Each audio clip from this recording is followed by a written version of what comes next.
Olá, olá, senhores e senhoritas, tudo bem com vocês? Espero que sim. Nesta aula, nesta videoaula que eu apresento a vocês, eu vou falar de poemas selecionados de Gregório de Matos ainda, só que abordando a partir desta aula os poemas satíricos de Gregório de Matos. Não sei se vocês se lembram, mas quando nós estudamos trovadorismo, eu apresentei a vocês duas categorias de cantigas do trovadorismo. São as cantigas líricas e as cantigas satíricas. As cantigas satíricas eram aquelas em que o eu lírico expressava uma crítica a algo ou a alguém. Então, o significado de sátira na literatura é o significado de crítica, ok? Então, sátira significa crítica. Logo, os poemas satíricos de Gregório de Matos não são cantigas satíricas, porque Gregório de Matos não é um autor do trovadorismo, e sim do barroco, mas esse teor crítico dos poemas satíricos de Gregório de Matos é parecido com o teor satírico das cantigas satíricas do trovadorismo, tudo bem? Então, a sátira é um texto lírico, é um poema dotado de crítica. No caso da poesia satírica de Gregório de Matos, senhores e senhoritas, é importante destacar que Gregório de Matos não critica exclusivamente pessoas específicas de quem ele era desafeto, por exemplo. Ele critica classes, categorias sociais que ele observava no contexto baiano do século XVII, tudo bem? Dos anos 1600, na Bahia. Então, o título desse poema que eu apresento a vocês, por exemplo, é O Poeta Descreve a Bahia, ok? A Bahia.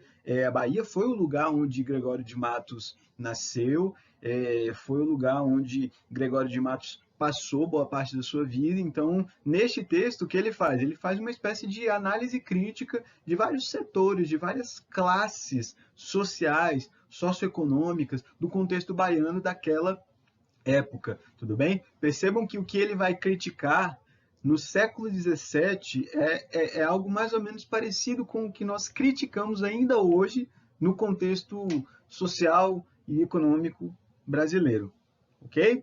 Esse poema é um soneto com versos decassílabos, padrão de rimas, como a maioria dos poemas selecionados do Sebrasp, do Gregório de Matos. Então, eu vou fazer a leitura do texto e nós vamos construir alguns significados desse texto a partir da leitura. O poeta descreve a Bahia.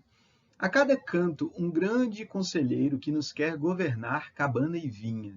Não sabem governar sua cozinha e podem governar o mundo inteiro.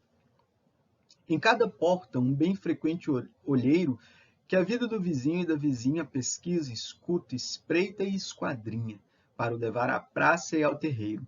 Muitos mulatos desavergonhados, trazidos sob os pés dos homens nobres, posta nas palmas toda a picardia, estupendas usuras nos mercados, todos os que não furtam muito pobres.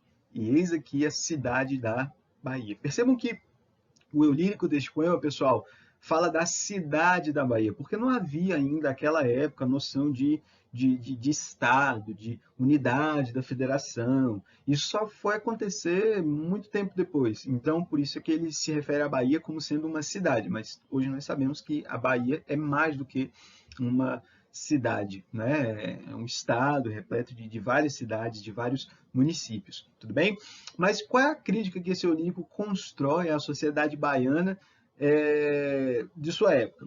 Na primeira estrofe, ele diz que a cada canto, ou seja, a cada lugar desta cidade, que é a Bahia, há um grande conselheiro. Já existe uma ironia nesta primeira estrofe. Um grande conselheiro, né, a pessoa que dá conselhos, que aconselha. E esse grande conselheiro quer nos governar cabana e vinho, ou seja, quer governar tudo o que é de todos. Mas esses conselheiros não sabem governar nem a sua própria cozinha e podem governar o mundo inteiro. Ou seja, o que o eu lírico critica na primeira estrofe, pessoal, é o autoritarismo dos administradores políticos baianos deste período que, como o eu lírico afirma, não conseguem administrar nem a sua própria propriedade, nem a sua própria cozinha, e querem governar a cabana e a vinha. A vinha é o lugar onde se cultiva uva, não é?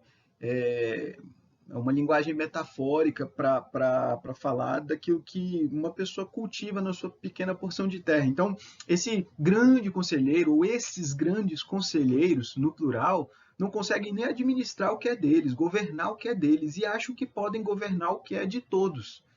Então, existe uma crítica política desse Eulírico na primeira estrofe, por meio de ironia, inclusive. Quando ele fala de grande conselheiro, ele não quer dizer de fato que esses conselheiros são notáveis, são admiráveis. Na verdade, são conselheiros medíocres, né? Então, por isso, essa ironia. Então, a cada lugar, a cada canto onde alguém passa dessa cidade da Bahia, há um grande conselheiro que nos quer governar cabana e vinha. Mas eles não podem nem governar o que é deles mesmos. Como é que eles vão governar as propriedades alheias? Essa é a crítica social, política que o Eulírico faz na primeira estrofe. Na segunda ele diz, em cada porta de cada casa, um bem frequente olheiro, aquele que observa tudo acontecer, que a vida do vizinho e da vizinha pesquisa, escuta, espreita e esquadrinha para o levar à praça e ao terreiro. Nessa segunda estrofe, o Eulírico já não faz uma crítica à classe política. Ele faz uma crítica às pessoas em geral que são fofoqueiras. Vocês já ouviram falar de pessoas fofoqueiras assim, né? Que passam o dia ou a vida inteira a observar a vida das outras pessoas para fofocar aquilo que observam da vida das outras pessoas. É desse tipo de gente que o Eulírico fala na segunda estrofe, né? Então, esse frequente olheiro é uma pessoa que observa frequentemente a vida das outras pessoas à sua volta, para quê? Para fofocar, para levar isso à praça e ao terreiro. Então, você viu que fulana está de namorico com Beltrano? Mas Beltrano não era casado. Esse tipo de fofoca. É isso que o Eulírico denuncia e, de certa forma, critica também na segunda estrofe. Na terceira, ele vai falar de outra classe de pessoas. Muitos mulatos desavergonhados. Percebam que ele fala de mulatos, ou seja, pessoas que são fruto de uma mistura étnica, não é? Entre o branco e o preto, né? O branco de origem europeia e o preto de origem africana, enfim. Ele fala de mulatos desavergonhados, ou seja, que não têm vergonha, são desprovidos de vergonha, são sem vergonha, trazidos sob os pés dos homens nobres, posta nas palmas das mãos, toda a picardia. É uma linguagem meio truncada, as imagens, as noções se confundem um pouco, mas ele fala que os mulatos são desavergonhados, né? Que os homens nobres trazem sob os seus pés, ou seja, abaixo de si, esses mulatos, e sob os pés dos mulatos, na palma das mãos, toda a picardia. Picardia significa enganação, ou engano. Então, os mulatos são sem vergonha e os nobres têm nas palmas das suas mãos o quê? A enganação estampada. Ou seja, tanto os nobres, quanto os mulatos, quanto os políticos, quanto as pessoas comuns que fofocam sobre a vida das outras pessoas, são alvos da sátira de Gregório de Matos neste poema.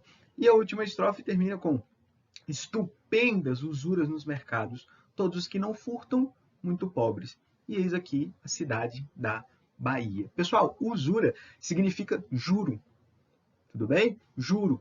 Então, quando, por exemplo, o preço de um alimento vendido no mercado sobe de um mês para o outro, hoje nós falamos que houve um aumento da inflação, não é?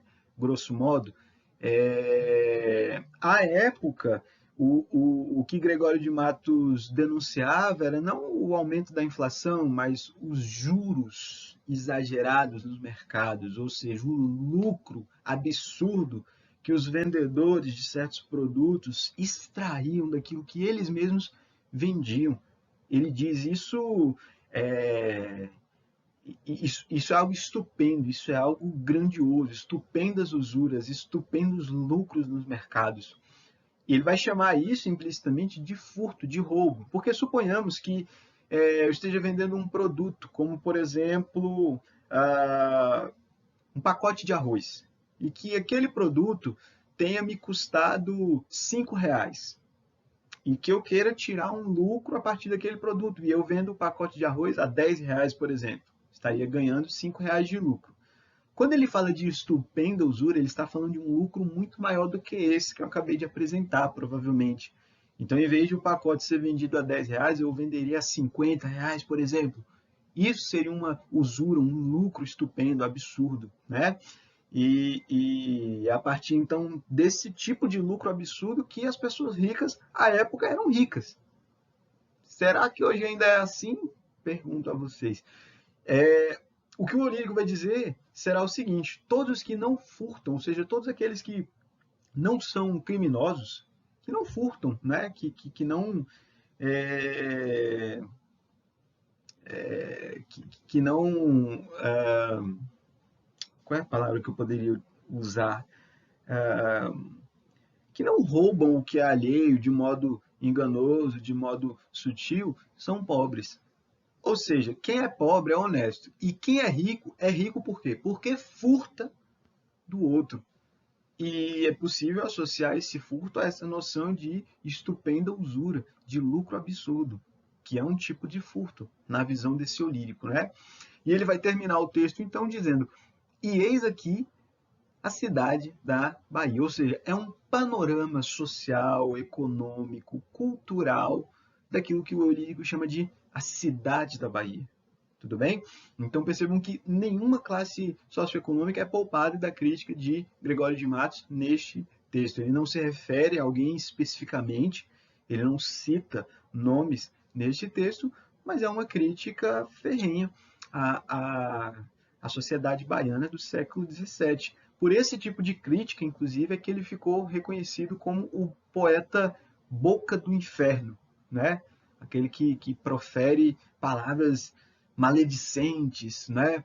Críticas ferrenhas, como essas que ele faz neste poema. Ok? Na próxima aula nós vamos analisar um outro poema de Gregório de Matos. Não deixem de fazer a tarefa de casa e até lá. Beijos, abraços, cuidem-se. Até a próxima.